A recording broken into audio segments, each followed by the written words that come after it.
Kind of talking to Jay, and he said just the picture that you are from the fall to now is just night and day. It's like two different guys. I mean, just what do you think has allowed you to have some of this recent success? What about your performances do you really like?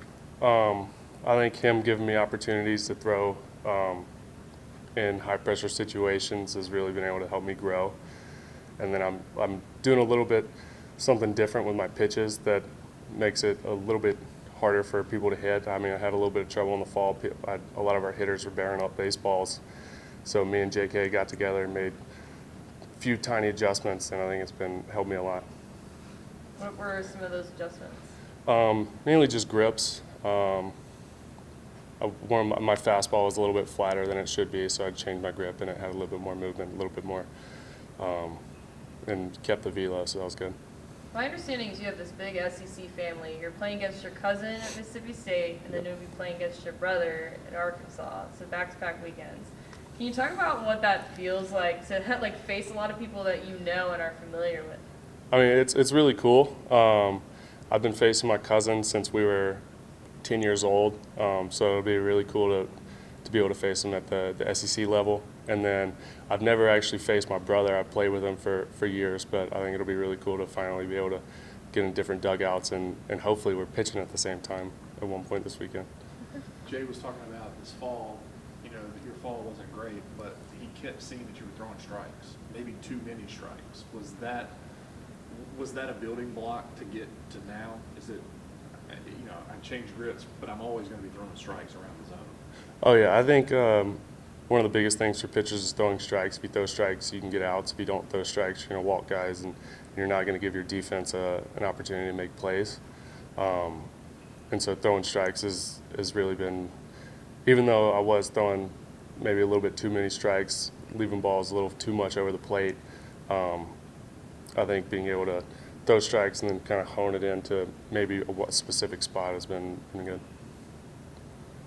What goes into your mentality on the mound? I mean, Jay has spoken a lot about your poise and your kind of level-headedness.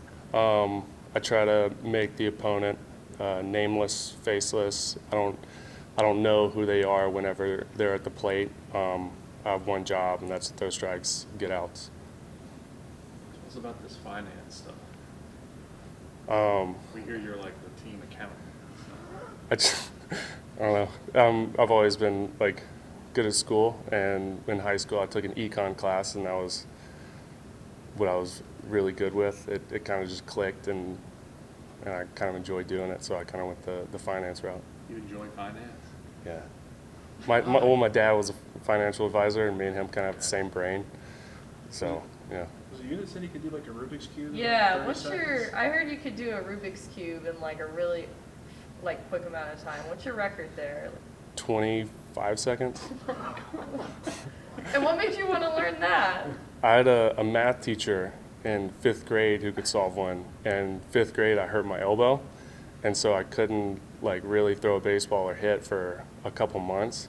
And so I went crazy into Rubik's Cubes and learned all these different strategies. And I can still solve one in under 45 if you get it right, give it to me right now. But at my peak, I was 30 seconds, 25 seconds. That was our fault. We should have brought one today. Yeah, we really should have. Is this relation this being good with numbers and being good with Rubik's Cubes? That's not translating into the game for you. Maybe just in adjustments for seeing things quicker than people would see. In the game, I try to keep it out of my head, but I think it definitely helps week to week. I can practices or if I look at my numbers, I can talk with JK, talk with Bryce Collins is really good with baseball numbers, so I'll talk to him. And so I can make adjustments throughout the week, but once it hits game time, I'm really just trying to pitch to a location and really commit to that. Do you think it's tough for you sometimes because you have this very analytical brain to maybe be too analytical out there on the mound? Sometimes in the past, yeah, but I think I've gotten really good at shutting that off and whatever pitch I feel is best or whatever JK calls or Hayden calls or whoever's at the behind the plate calls, I just pitch, location, and then commit to that. Has that always been a struggle to not overthink things? Yeah, early in my high school career. It was a little bit of a struggle, but talking with people, and whenever I first got on campus in the fall, JK, just by talking to me, was like, you really, like, I can see that at some point this could be a problem, and so, like, just make sure you're really committing to that pitch in that location. So yeah. So you'd say mental obstacles are definitely maybe the toughest obstacles to overcome on the mound?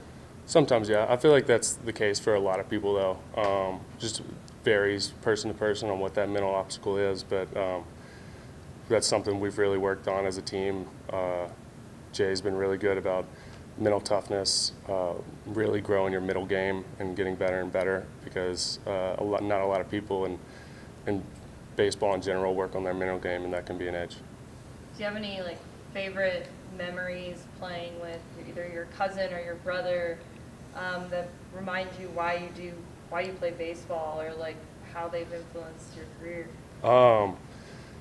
See, with my cousin, I played with my cousin on a travel team when we were like probably 9 to 11U. But one time I was catching, and he was pitching, and he was having a little bit of trouble. And I went out there, and I was like, dude, it's hot out here. Like, come on, let's get it together. And then he got like the next dude out, and there's like a picture of us giggling on the mound, kind of easing the tension, and then we got together.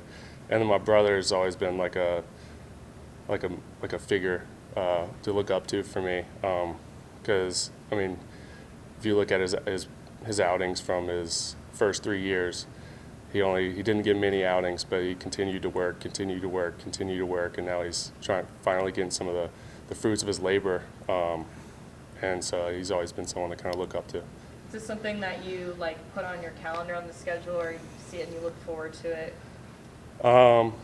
Not really. I always try to focus on the next game, or the game that we're playing right now. So I've never been big to look into the future on the schedule. I mean, I have kind of an idea of what's to come with the schedule, but I never really harp on too much. Does facing a family member make it more competitive for you, or do you just treat it as your normal opponent, as always? I'm going to try and compete it as just a normal opponent. I've faced people that I know in the past, and I try to I don't really look at the faces of the batters in general, but I kind of make it more of a point to stay with me and the catcher, me and who's ever calling pitches, me and the defense. So hopefully I can continue that and just stay locked in. We talked with Hayden Travinsky. What's it like working with him? Obviously, he's caught you like the past couple of games. So what makes him and you like have good chemistry there? I think he's a really vocal guy. If there's something that he sees that I'm having trouble with, he'll come over to me, he'll talk to me, we'll iron that out, we'll figure out what's going to work best in that situation, and really just being able to communicate with each other and talk to each other in between innings, and even between innings, like in the middle of innings, he'll like, let's go get at him. So I think that's good. What's the dream job if not baseball? I'm not entirely sure yet. I mean, I got a couple more years of school left, but I do like the world of financial advising, just seeing it through the eyes of my father. I mean, he's pretty lucky to have that job because he has his weekends pretty open. He can makes a game every single weekend, with whether it be my game or my two brothers' games, or whether it's my sister's like volleyball, or she plays golf. So I think it's really fortunate that he has the amount of time to come see his children. So I think that'd be something want to look into. How old is your sister? She is 17. Oh, is she a good athlete too? She's pretty solid. She actually led their high school golf team to a dub on like Tuesday. Really? Yeah. Okay. She want to play in college? Not really. She just started this year, so she hasn't really found her passion for golf yet. But I think if she continues to progress, maybe. How She's fast more can she of do a a volleyball Rubik's player. Cube? She can't. Oh. Sibling rivalry. Mm-hmm. Thanks, Good. Grant. Thanks, Grant. No problem.